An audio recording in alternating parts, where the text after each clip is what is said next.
G'day, and welcome to everybody here. Welcome to the topic. We're going to give a little bit of time for everybody to keep coming in because lunchtime is often a little bit delayed. So we'll just give people a few more minutes to join the conversation, but otherwise, welcome and thank you for joining us. We'll be running the event today, and so if you've got some questions, we'll try and get some good conversations happening towards the end, and make sure you log your questions there into the chat box on LinkedIn, and we'll be able to get into that. So we might just give a few more seconds for people to join.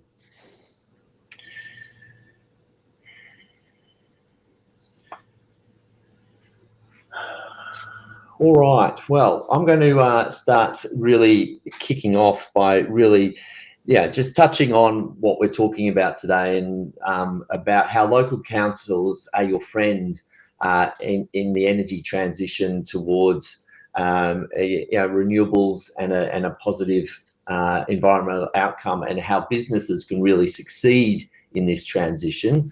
The transition, I think, is promising to be somewhat of a bumpy ride for businesses, governments, all of us really, but now's the time really to act, and local councils are a real key player in this space to help their local communities really understand the transition and get it underway really quickly. What we're going to be talking about today, and this is my first LinkedIn Live event, so hopefully it goes smoothly, but we'll see how it goes. And I apologise in advance to all watching that there might be some technical hiccups, but we'll give it a go anyway. We're going to be looking at a number of aspects here around what is environmental upgrade finance and how councils can get into it, what are the type of projects that we're looking into, and how councils are really helping this transition to delivering, unlocking business savings and success, but also helping businesses within a context of rising interest rates and availability of the capital, which is tightening, something we haven't seen in many years. So we're going to, the format of the event really today is a discussion between Ed Cotter and I, who's our guest here today, and we'll really go through a conversation here and see, hopefully we'll get a bunch of questions toward the end that we'll be able to check into and answer all the questions that might pop up all the way through. So just a reminder, as we're going through the chat here, pop your questions into the chat, into LinkedIn, and we'll endeavour to get to most of those by the end of it. So hopefully they'll prompt some discussion towards the end.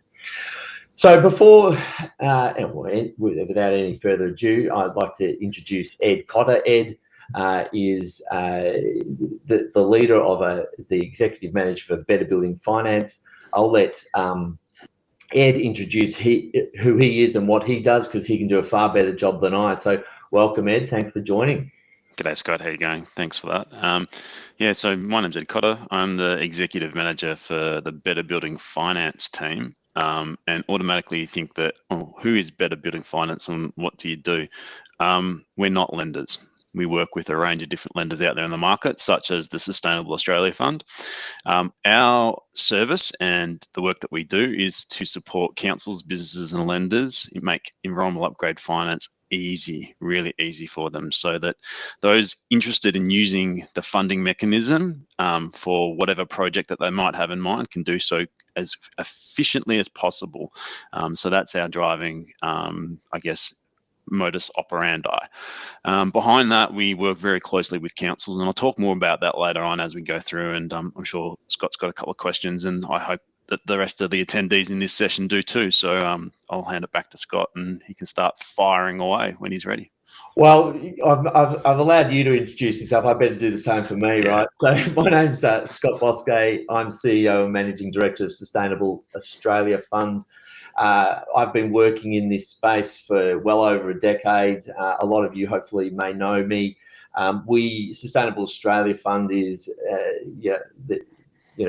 the leader in the space of environmental upgrade lending, been doing it for over a decade now, and we've really been focused on how do we really help businesses unlock the opportunity which the energy transition, which is well and truly upon us now, unlock the opportunities that are in there in that space. So look, I think it's probably a good way, really, just to kick it off. First of all, maybe Ed, you can kick it off and give us a definition in your simple terms. Yeah, what is environmental upgrade? Yeah, it's a good starting point. In simple terms, it's just a green loan.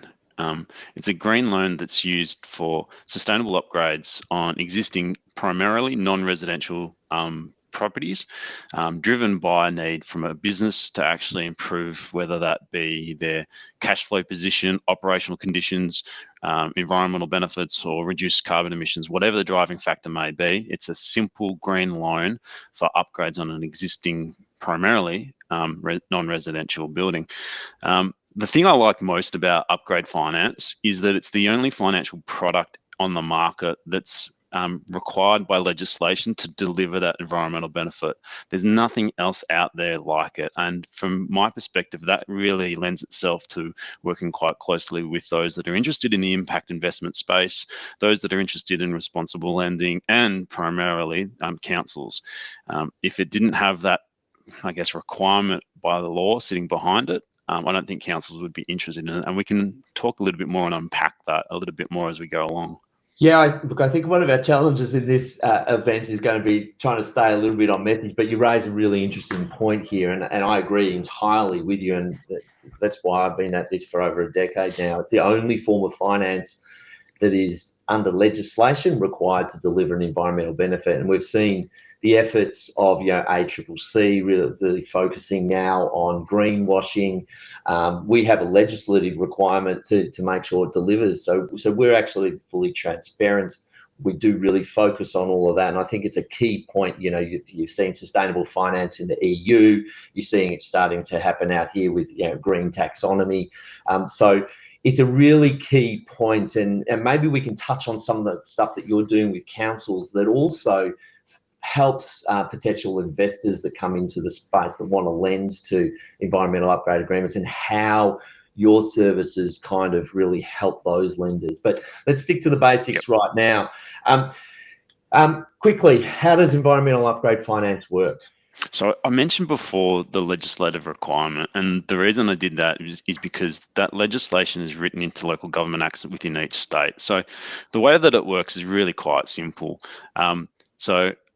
Business will be looking to find some form of finance. They'll obviously go to a lender. The lender will have a good understanding of how upgrade finance works and put that on the table as part of their offering. One of the key parties to the actual agreement is council. And council's role, primarily apart from promoting upgrade finance for the benefit of the local business community, most importantly is to be a party to the agreement to help facilitate this way that this loan is secured. And the way that this loan is secured is through a charge against the property. So it's placed on the property, not on the business. And that enables lenders to offer a range of pretty attractive terms. That includes things like the ability to offer terms of up to 20 years in length, really quite unique. Enable the financing of 100% of the project costs, so there's no out-of-pocket expense for the business. In addition to that, also funding things like some of the soft costs. So if a business doesn't know where to start, they might go off and get an energy audit and give them a bit more clarity around what some of the big ticket items might be that they need to address. So that gives them a real understanding on where to start. And then on the back of that, that energy audit can also be incorporated into the loan agreement that's signed at the end of that process. So I think we're getting to what are the kind of things that can be funded, which I'll talk to here. But kind of to summarise it, it's a loan. It's repaid via an additional charge on council rates, which is offset by the savings of a project, and the project has to qualify under legislation and deliver environmental benefits. So we work with a lot of solar installers and project developers like that who work with their SME customers, but it can be applied to a range of different things. what are some of the more interesting things that you've seen coming through, and what are councils particularly interested in seeing funded? Well, it's funny because you're absolutely right. Solar is the primary number one type of project that gets funded, and the main driver behind that, it's not, the businesses aren't looking for, I mean, it's secondary. Their environmental credentials are important, but they're primarily doing it because it helps improve their cash flow and gives them a cash flow positive scenario because of the length of the loan term that can actually be offered. That being said, some of the more interesting projects that we've seen quite recently include things like a water treatment plant up in Strathmerton. But that was an end result of Booth Transport. They were smacked with a compliance note from the EPA and local council to actually deal with some of the water runoff leaving the site and reduce the water consumption as well. And they didn't have the cash reserves available to actually invest in that project. They decided to go down the path of using upgrade finance to actually help find a way to fund that project and meet those compliance requirements. You're talking about a project which is one of my favourites, actually. Yeah. As a water engineer, it is my favourite too. So I used to work for Yarra Valley Water, so it ticks all the boxes from that perspective. Yeah, well, there was a project, and I always say to customers, it was 20 tonnes of worms, a desalination plant, and some civil works, and now they're recycling water back into local irrigation channel there. Previously they're putting the water on and transporting it legally back to Melbourne, but it was a cost-saving exercise, and what they actually looked at with that one was that it wasn't an either-or scenario. They were able to do their water treatment plant, and as well, because this new form of capital came to their business, they were also available had their capital available to invest into the engineering shed out the back, and that put in 15 full-time employees into it. So this form of finance enables businesses to have their cake and eat it too, to focus on top line growth with the investment into, in this one here, into the engineering shed and those FTE employees, but also into the bottom line expenses of saving input costs and resource efficiency. So I think that's a really spectacular kind of a good example of the types of projects that come into it. Of course, when we were developing environmental upgrade agreements, all those years ago, it was really designed in the context of the City of Melbourne and high-rise and building energy efficiency. And what we've found is that there's a whole lot of complexities in delivering that kind of project, irrespective of how you finance it. But businesses like Booth Transport and other industrial customers who now, with this form of finance, the cheapest form of energy you can buy is that which you generate on site, funded in this way. It's less than 8 cents a kilowatt hour. Absolutely, yeah. And it's interesting to note that the water treatment plant that Booth delivered was their second project. Obviously, they got a really good taste for upgrade finance and the way the NEUA might work. They've got a depot down in Laverton, and they put a 99 kilowatt solar system. So solar is almost like it's the entry point for most businesses or property owners or property portfolio owners to get a bit of a taste on how it might work and what the benefits might be. But it shouldn't just be limited to solar. There's a whole range of other projects that could be funded through upgrade finance. Yep. And as long as you can have some sort of way to demonstrate a measurable environmental benefit upfront as part of that sort of application screening process, we can take a good hard look at it, and it could potentially be funded. So I think some of the easy stuff that we've seen is, end of life, end of trip kind of upgrades to commercial offices, flammable cladding, building envelope, energy efficiency, lighting, HVAC upgrades, water efficiency, anything that delivers a positive environmental benefit. Now, for those who own businesses out there, you know your business far better than we know it, and you'll know where you can get some of your resource efficiency gains from. So always if it saves electricity, water or gas, or avoids landfill or avoids the use of fossil fuels, it's most likely to qualify. So I think that's a really good kind of synopsis there. But it can be used for solar and increasingly batteries are coming in as a tool for businesses as it makes economic sense. Absolutely. Yeah. Where's it available? Because it's not like a mortgage, right, where, you know, anybody in it everywhere can use it. You know, can you just give us a summary of where these kind of things are available and how people can find out a bit more? So at a high level, it's a state-based mechanism. So each state needs to establish, I guess, legislation in the Local Government Act. So the current states that have it available include New South Wales, South Australia, and Victoria. Victoria is obviously leading the way with, you know, close to over 80% of all councils offering upgrade finance, and they represent a significant amount of the gross regional produce. So from that perspective, you know, businesses, installers, lenders, other players in the market can operate quite freely. In South Australia and New South Wales, it's still a bit of an emerging market. So there's a handful of probably close to a dozen in both. That are councils that are offering and enabling the form of finance, but it is growing and is growing quite rapidly. The last couple of years with the pandemic in 2020 and 2021 have had a bit of a impact in the growth of upgrade finance for a whole range of different reasons. But what we're seeing now is we're seeing councils really start to show interest in offering something back to their local business community. In addition to that, there's also 2 states that are currently in the process of drafting some legislation. That's Queensland and WA. Now, it's important to understand there's minor variations between each different states' legislation. One thing that I'm really keen on doing down the track is trying to make it really simple and standardize that, so that you know, any lender, any business, any installer or contractor can operate freely and have a great understanding of what they can offer, where they can offer it, and how they can go about offering it as well.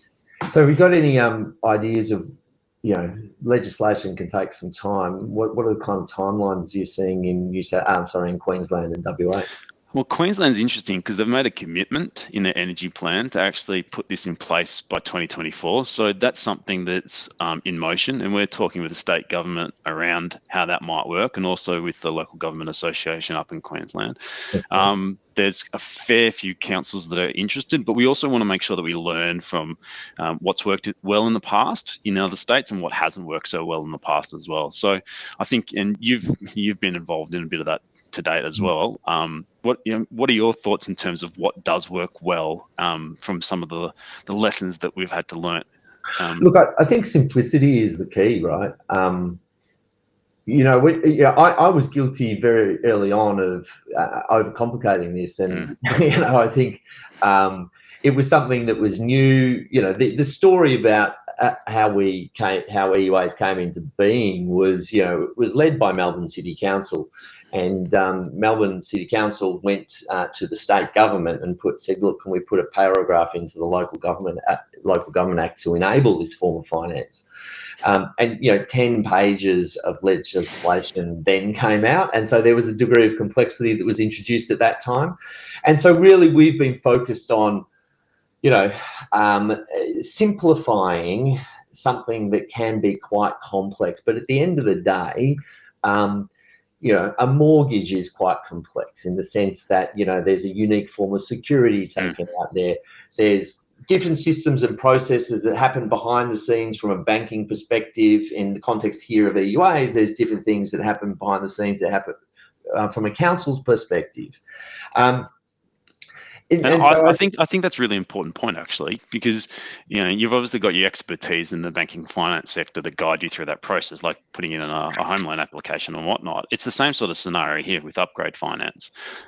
It probably didn't work as well in New South Wales and South Australia because the onus was placed on councils to do it all themselves, and then they're not in the position to actually run with this. They don't have the expertise or the understanding of the mechanism and how it all works. So that's why I think Victoria's been much more successful today in the growth of upgrade finance and the expansion in terms of the size of the market. But there's a massive opportunity in New South Wales and South Australia, which is, as you say, if they can get the right model, learn from the others, then there's a great opportunity for this type of finance to grow, expand, and become more of a standard product that's, you know, can be compared against commercial loan, asset finance, or even for that matter, a mortgage. Yeah, great. Look, I think that's right. It's kind of leading into the way here. What is council's role? And I think I've worked in and around local governments for the better part of 2 decades, and, you know, local councils are at the coalface of everything, from childcare centres to health, to rubbish, to a whole breadth of things, and they're under increasing pressure with limited resources to deliver this. Absolutely. What do you say to councils that say, I've got bushfires to deal with, I've got flooding to deal with, and you want to come and talk to me about this, So how do you get this on the agenda, and how do you work proactively with councils to make this Look, available? I think most councillors and the exec management teams and most councils automatically see the benefit of this type of program and enabling this type of finance. It's just a matter of when, really. So I had a conversation with a council exec member up in New South Wales recently, and after all the flooding and the rain that had occurred, he basically said that the priority was, filling in potholes and cutting grass. As simple as that. Trying to deal with something that was right in front of his face right now.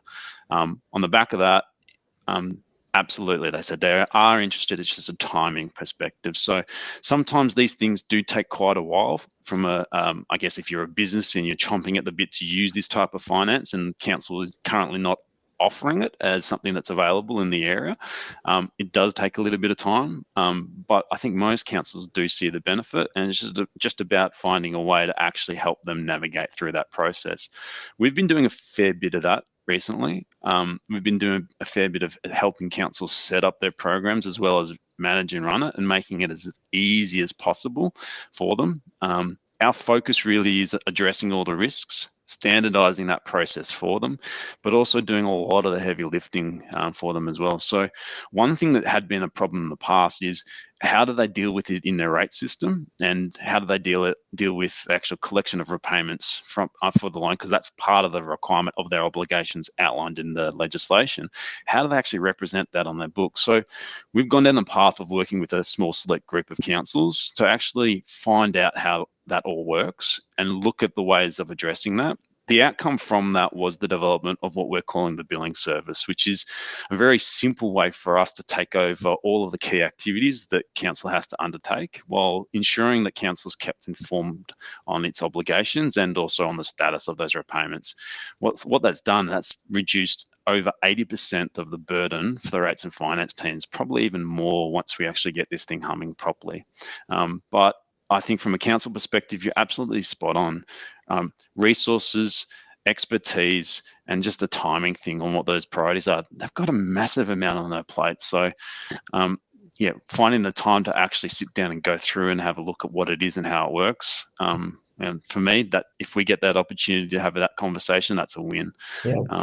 There's obviously a lot that goes on in the background, and for those, I think there's some local government employees on the chat, as well as solar installers and project developers out there. And I think, we're going right into the detail here, but and that's nothing to be afraid of. But I think it sounds like you're delivering a service to pull out the transaction costs, make it simple, keep it easy, and make it easier for people to engage with. And I think there's a whole right. Why is that important? From my perspective as a lender to the market, every dollar we invest makes the world a better place.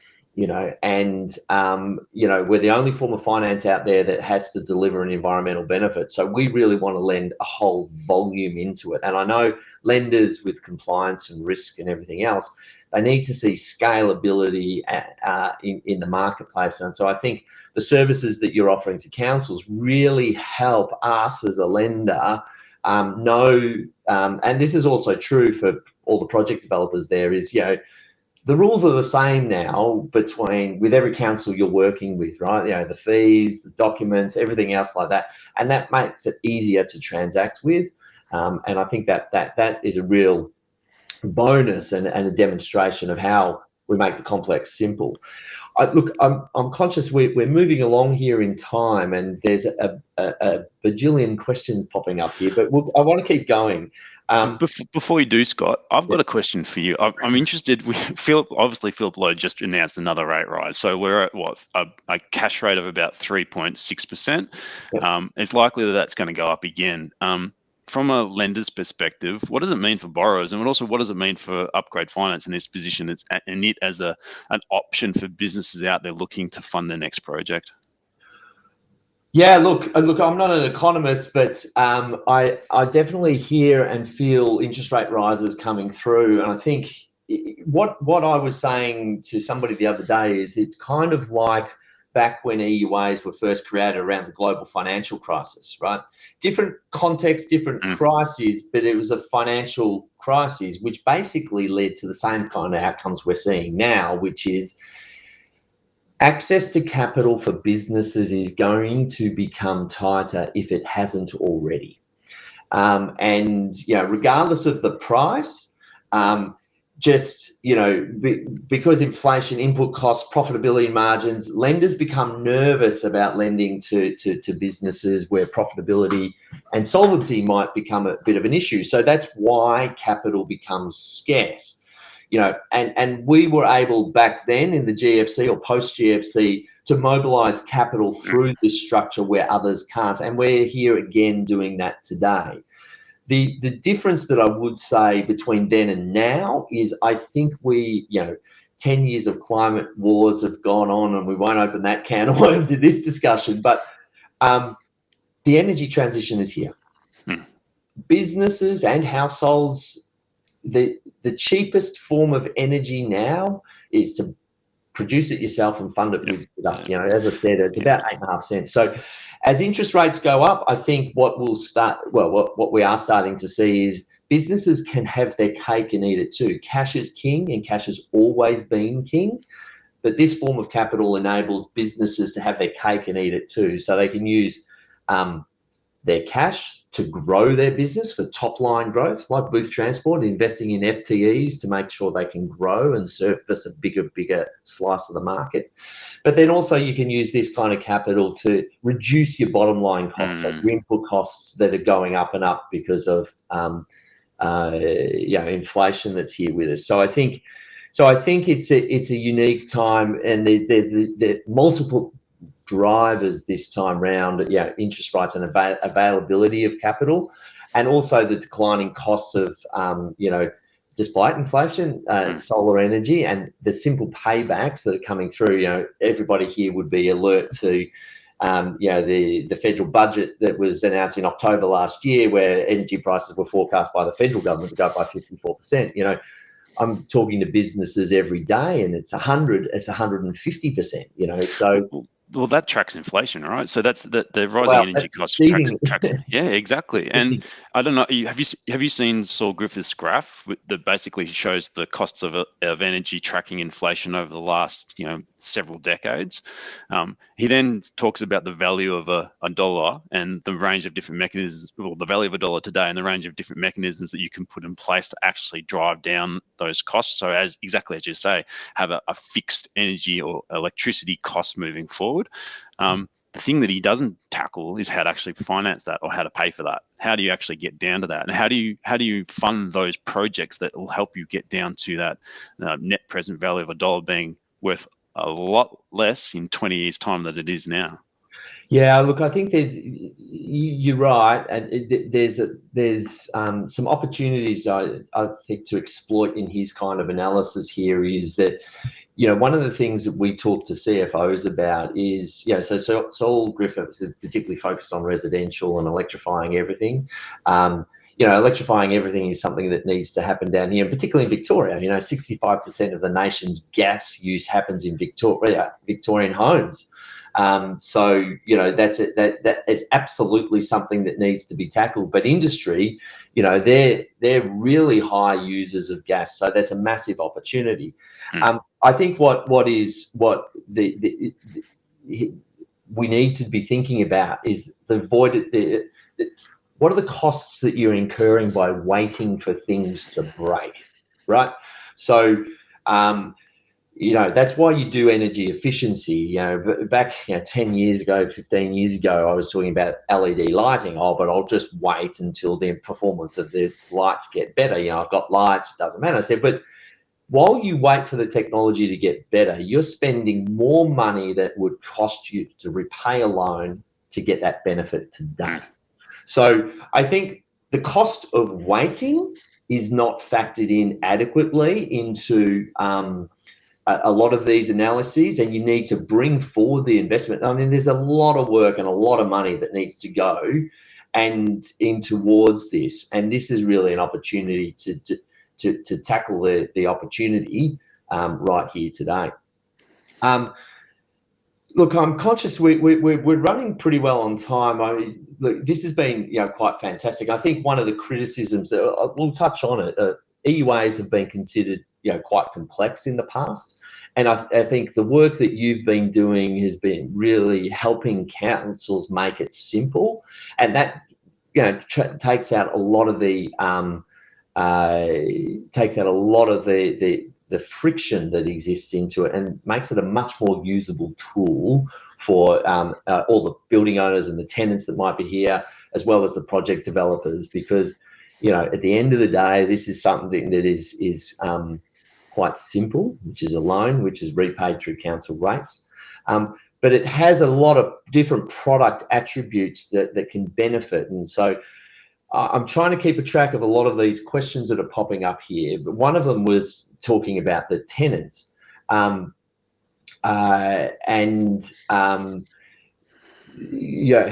if I'm a tenant in the building, how does this benefit me, and how does it work if I don't own the land? I mean, that goes back to the real reason why EUAs were created in the first. Absolutely, yeah, absolutely. The mechanism in there to enable the tenant to actually be responsible for making the repayments on behalf of the landlord, while the debt might sit on the property. That mechanism, it's very unique. There's nothing else out there like it. So the ability for the tenant to contribute and maybe even cover all of the costs so that they get the benefit of those upgrades, it's very, very well positioned for small and medium enterprises, especially those businesses that are renting. Correct. 60% of businesses, I make it 98% of all facts are made up, and I think I just make one of them up. But there's a lot of tenants out there that could go into it, and this is a real opportunity. You don't have to open up lease negotiations. This is a simple discussion. I want the benefit to my business to reduce my energy costs. We want to fund it this way. We'll consent. And we'll make the repayments, and there's flexibility for that to be handed on between current and future tenants, as well as current and future owners. So the charge stays in place, just like your council rates and charges do. So does the benefit. So current and future owners have the flexibility of it staying on the property. So it's quite open and transparent and very simple, and it's a solution that no other finance product can, even cash can't really. It's really interesting to note that since the expansion of it beyond the capital cities, EUA as a form of funding has really been used by small and medium enterprises. I think I looked at the stats the other day, and it's like over 83% of all projects are actually valued at under $200,000. So it's small projects for small businesses, medium-sized businesses in some instances, that are really going, okay, how am I going to fund this? All right, how do I move forward with this? And so that matches up really nicely with the fact that you can get a tenant to actually make a contribution to the repayments too. Okay, all right. Look, it's time for Q&A. We've been prompted to jump into that. Now, there's been heaps popping up there, so I'm going to just try and cherry pick from these, but I'll try and start at the top and move my way through. There was a question about how many councils in South Australia are offering this. Do you know off the top of your head what that number is? It's growing at the moment. So we've got, I think it's 13 that actually have enabled the mechanism to be used to fund projects, but I've got about half a dozen at the moment that are looking to adopt and set it up as well. So it's growing all the time, and we've got a trip planned for later this year, and hopefully we can use that. We run these sort of events, seminars as well. We did one at Light Regional a while back out in Gawler with the Barossa RDA. So look, it's growing all the time. It's great that we can get out there and travel. I've loved the fact that we're not in lockdown anymore, and that's making a massive difference. So yeah, look, I'm hoping to have double that number by this time next year. Okay. There's also a couple of questions in here. I'm going to try and touch on on them, maybe I can answer them. There was questions around eligibility of projects of software, and questions around measurement and verification. Obviously, a energy efficiency expert there. Well done. So, what we generally like to see is that there's something that's attached to the building that we fund. So building management systems, for example, is a piece of software that, ultimately there's a little bit of controls in there, that can come in. So long as that's bundled in with other capital equipment, then we can fund that kind of stuff. And that kind of leads towards this context of the soft costs of your project. So there might be, engineering reports and everything else. All of that can be funded. But I think the guiding principle here is, yes, there has to be something, there are environmental benefits to the land, and yes, the software comes into it, but this form of finance is not really built for, so software licensing and things like that, unless it's wrapped up in what one capital costs as opposed to an annual subscription amount, something like that. So that kind of addresses to it. Now, touching on this M&V, measurement and verification, it's really up to customers. In my experience, and maybe you can comment on this one, it's really up to customers because these are their projects, right? This is what they're looking to do, and this is what they're looking to get their savings from. And measurement and verification and international standards around that are admirable and make sense in bigger projects. And absolutely, we would encourage that kind of behaviour. In smaller projects and simpler projects, it may be overkill and may not necessarily be needed. What we have to do as a lender is ensure that the project is likely to deliver an environmental benefit, and that's reasonable. And it'd be really quite interesting to get your kind of feedback on project and M&V kind of processes there, Ed. I think we're trying to keep it as simple as possible and try not to increase the associated cost and burden for the businesses, because, as I mentioned before, we a lot of the projects delivered, vast majority are actually quite, they're not huge projects in terms of the value. So, under $200,000 in case 83% or so. That being said, we're not going to go ahead with the project unless they can clearly demonstrate an environmental benefit. And that really has to go back down to the contractor, installer, a suitably qualified professional providing evidence to satisfy ourselves, the councils, and the lenders. So that's a really important point. Some of the partners that we work with, they go through quite a rigorous qualification process. So we just don't work with anybody. And that's important to understand. And councils, they look at that and they think, okay, how do we know that this is a trusted source? And they want to have that information readily available at hand. So any application process must provide documentation to demonstrate what those environmental benefits will be, and how they'll be measured moving forward. That being said, some projects and some initiatives, we are looking at smart metering to look at before and after consumption and some of those other issues, but we're not quite there yet. We'd like to get there sooner rather than later. There's a few things that we need to put in place, but that all adds to the measurement and verification process as well. Yeah, it kind of goes to another question here, is preliminary feasibility. The way we operate here is your project developer is the one that gives you the proposal. If you're a building owner, they give you the proposal. Hey, we want to put solar. We think you should put solar panels on your roof. If you do that, this is what the environmental benefit will be. It doesn't need to be any more complex than that. I think, keep it simple. Absolutely. Businesses out here to make widgets. They, despite all of us energy efficiency nerds in the room here, they worry about the costs of running their business, and energy is one of those costs. And I think we need to keep it simple, but we do need to put a level of rigor across what we do, is because we do rely on a project actually performing.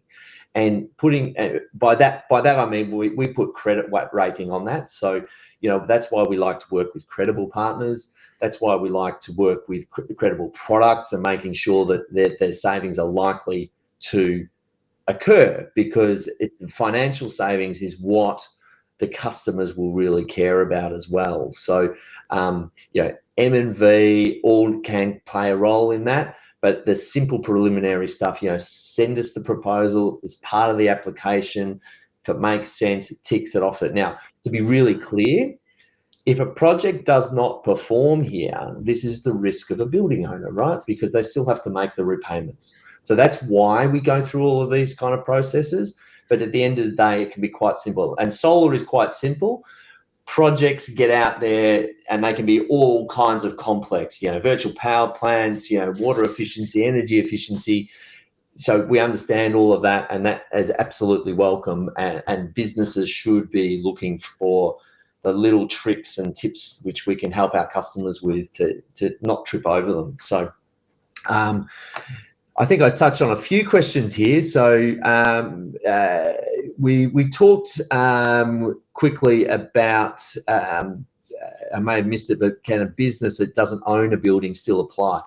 So that's a tenant landlord, right? So if they're in a tenant, do you want to just quickly touch on some of the qualification? How can you qualify? You've got to be in a council area, etc. else, and whatever. Yeah, so I mean, the simple thing is that obviously you need to be a non-residential property in most states. There's only a few minor changes to that may not apply, but at this point in time, it's non-residential, commercial, industrial style projects that are retail as well, agricultural as well, that are typically the type of properties that are eligible under the criteria. On the back of that, it needs to be rateable land in most states. There's a little bit of an exception to that, but fundamentally, you need to be paying rates to be able to qualify for this process. In addition to that, I think most lenders have some sort of negative screening process where they look quite closely at what the operation of the business is. So, and that's from a reputational perspective more than anything else. So there's certain industries that they won't lend to, and look, we're happy to talk about that later on. I don't think that's a discussion there because there's areas of grey around that as well. In terms of the type of projects, everything that delivers an environmental benefit can be funded. In Victoria, in addition, you can actually fund climate adaptation style projects too. So those that might help address flood mitigation or bushfires, for example. We know that councils are really concerned with some of those, and businesses as well. The impact of the climate change is always increasing, so that's something to bear in mind. Within South Australia, one minor variation is that heritage listed buildings, any type of upgrade to a heritage listed building is eligible too. So that's quite unique. It's just for South Australia at this point in time, but it's something that we're thinking might actually roll into a simple standardized piece of legislation that could be rolled out at a national level. Yeah. And I think the key message there is if you're a tenant, or if you're a solar installer or project developer and you're talking to a business that is a tenant in a building, this is an opportunity to work in partnership with your landlord, right? So you're basically, what you're saying to your landlord is saying, look, this is the project I want to do, and this is how we would like to fund it. You need to sign the contract, Mr. Landlord, but we'll make the repayments. And why do we do that? Well, we do that because it helps us with our cash flow as a tenant, right? Because the energy savings are greater. Now, why would you want to do this, Mr. Landlord? Simply because, you're actually de-risking us as a tenant here because we're improving our profitability. So that's a good tick. But we're helping you improve your building by putting solar panels on the roof, that when we move out, you keep them, the next tenant gets the benefit of it, and the next tenant also continues the charges. So, and on the back of that, there's a solution in that way. Yeah, and on the back of that, there's a likelihood that depending on the type of upgrade, it actually increases the market value of the property at the same stage. Well, I went to an interesting event the other day, hosted by the City of Melbourne and Jones Lang LaSalle, where I was nerdily kind of quite excited about it, and the brown discount is what they're calling it now. So, for landlords, it's basically saying the energy transition is here, regulation is ratcheting up about minimum performance of buildings, and it's only going to get tighter as governments get closer and closer to their zero net emissions target dates. And what happens with properties that do nothing, sit on their hands, they decline in value. And so this is so it's not that green delivers a superior value, it's that not doing anything deteriorates returns even faster. So, I think finally the maths is saying, I love maths, maths doesn't lie. The maths is saying that if you do nothing, you're choosing to lose money. And if that doesn't motivate you to do something around here, I don't know what will. I think it's quite an imperative. The world needs to move to a renewable future. Governments, big businesses, smaller businesses are all aware of it now, and got to get on with it. So I think, with the context of a landlord and tenant, I think that this is exactly why EUAs are such a powerful tool. It's a simple and transparent form of finance that benefits landlords in improving their building and avoiding the brown discount. And it helps tenants, who are the occupiers, with their cash flow. They're reducing their input costs. So that's really interesting, because I remember David Langdon pulled out a report about a decade ago for the Green Building Council talking about the market premium of being green. It's flipped on its head now, hasn't it? Yeah, David. Sorry if David Langdon's on the call, but there you go. Yeah. So it's interesting how these things change over time as well. So the driving factor, fear of missing out on a potential tenant. That's got to be some sort of motivator. Yeah, but it just makes sense, right? If the world is if the world is moving to a resource constrained place, and businesses are employing millennials whose first question is, what is your ESG goals? What are you hoping for? And things like that. If you're not doing it, you'll be devalued, right? You're not going to be rewarded because it's just expected, right? So I think that's a really quite an interesting dynamic that's changed in the world. And I think, we've seen such dramatic changes, particularly in the last 6, 8 months, even 12 months, Inflation Reduction Act and all of these kind of stuff happening out of the US.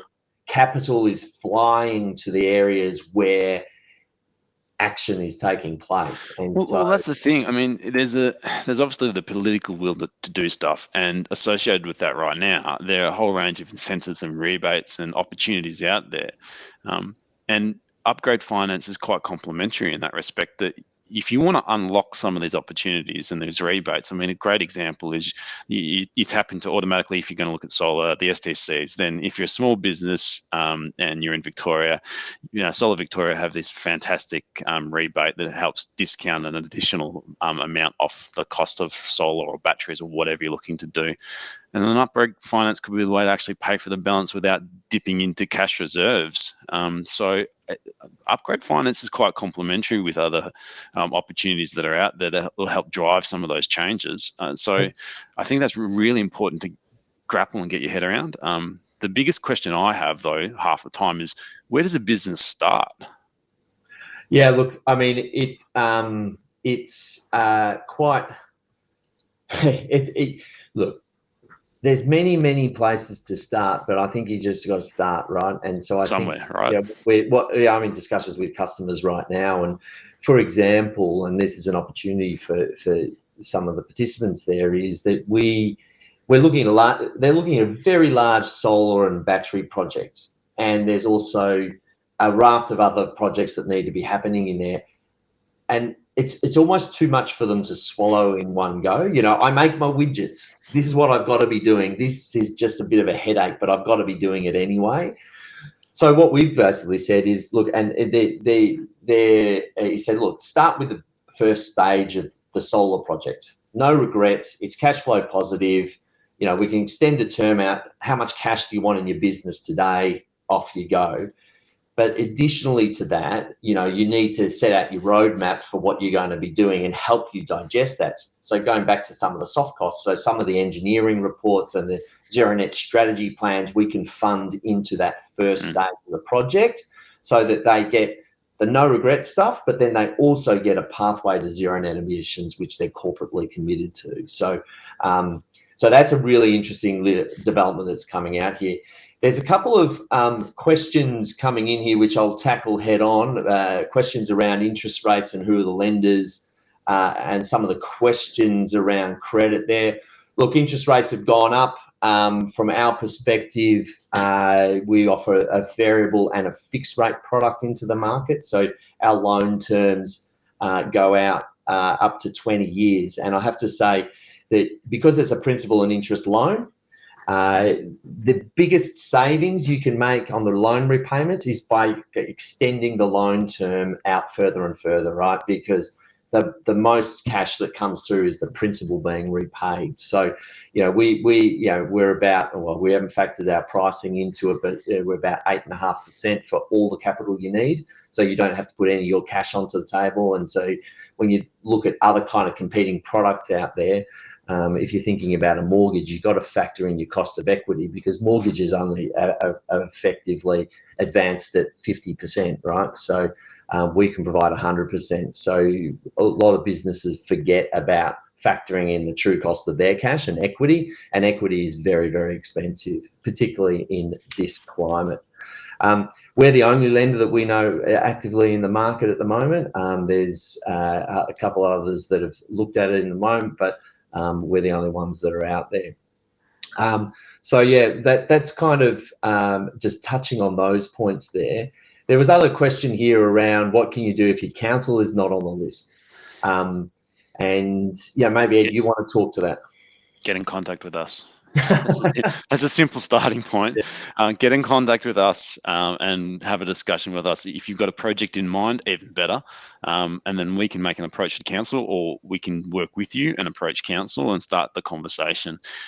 Most councils, they want to see a business that has a need, and they want to see a project that delivers a benefit, and before they actually move forward. So that's the key thing. One of the things we say to our partners is, if you've got a big enough project that's got a big development timeline, go and ask straight away. Go and ask and get it. Hopefully get a quick yes. And if there's a timeline that the project can bear it, go and ask. I think that's the simplest answer. Because your business is here to make it really simple and cost-free for a council to help service their community there. So, no burden on the councils, no costs, but you're unlocking significant opportunities. A couple of questions also here. We can do projects of maximum funding limit. I'm talking to a project at the moment about $10,000, the smallest one, but we can also do up to $20 million, up to 20 years in term. So we can look at a range of different projects, from very small businesses up to some very big, complex ones. That customer I was talking to before, if you're interested, I mean, they're looking at replacing their asbestos roofs. They've got a very big problem out there with asbestos roofs, and to put solar onto it as well. And we're looking to fund that whole lot as well. So that project, is a multi-million-dollar project, but we're seeing more and more each day of the smaller deals where most of the projects come. Now, I'm conscious that we have nearly run out of time. We've got 1 minute left, so I hope I've been able to get to all of these kind of questions.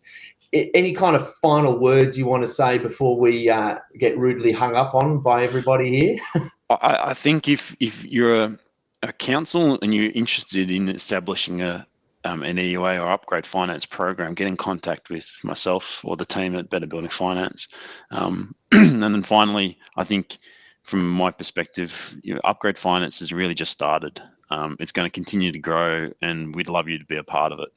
Yeah, great. Look, thanks very much for your time. We've just put up there into the chat, or we're going to put up into the chat our contact details.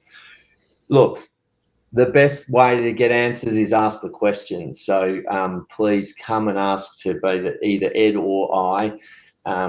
If you haven't garnered from today's sessions, we could talk for a very long time about this, and in any measure of detail that you'd like to go into. So, you know, we can answer every question. I think there's a world of knowledge that is sitting here. So, you know, please reach out if you've got any questions. I hope you've all found this quite interesting. It's my first effort at doing a LinkedIn Live event, so I welcome the feedback, good, bad, and ugly. Look, Ed, thanks very much for your time. Pleasure, Scott. It's been quite fun, actually. So I might have to do this more often. Nice to catch up. Yeah, it's been very good. All right. Well, I think that's everything for us today. So we've kept it on time. I hope it's been a useful and productive use of your lunchtime. And you know, please reach out to either Ed or I if you've got any further questions. Thanks very much.